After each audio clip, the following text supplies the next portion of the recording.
In the grim darkness of the 41st millennium, where loyalty is paid in blood and the bureaucracy is a literal nightmare, the Imperium of Man mostly survives because its defenders are just too angry to die. Enter the Astral Knights, a proud successor chapter of the Imperial Fists who inherited Rogel Dorn's stubbornness and a complete inability to run away from a fight. Strutting around in shiny silver and blue armor like weaponized disco balls, these 1,000 Space Marines were top-tier experts in space battles and orbital defense, led by Chapter Master Artur Amra. They were doing great until the universe threw a giant, angry, planet-sized mechanical moon at them. The Imperium, using its trademark literal naming skills, called it the World Engine. To the Necrons, it was a Borsus-class world killer powered by a trapped, highly offended, dying star. It began deleting human worlds and ruining Imperial tax seasons with continent-erasing Gauss lasers. Naturally, the Sector Command panicked and threw a massive armada at it, including hundreds of Navy ships and elements from 15 Space Marine chapters.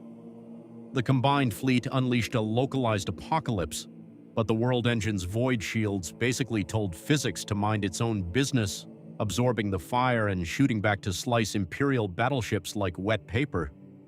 Seeing the fleet turn into expensive space junk, Chapter Master Artur Amra used his Imperial Fist logic and realized that while lasers couldn't pierce the shield, a multi-million-ton metal brick traveling at maximum speed probably could.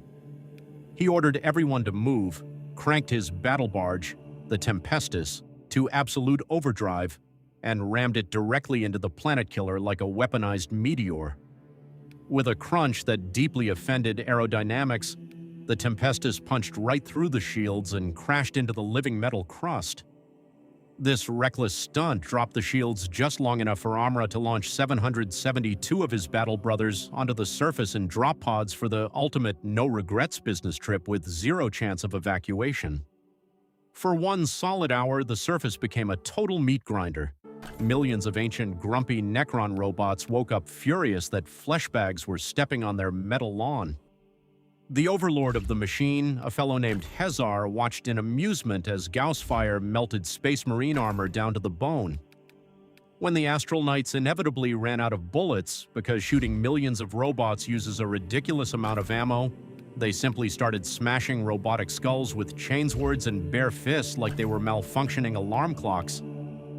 Eventually, only Amra and a few crispy Terminators reached the main command node. In a final, dramatic showdown, Overlord Hezar ran his sword right through Amra's chest. Instead of dying like a normal person, Amra grabbed the blade with his bare hands, locked the Necron in place, and ordered his Tech Marine to blow the melta-charges.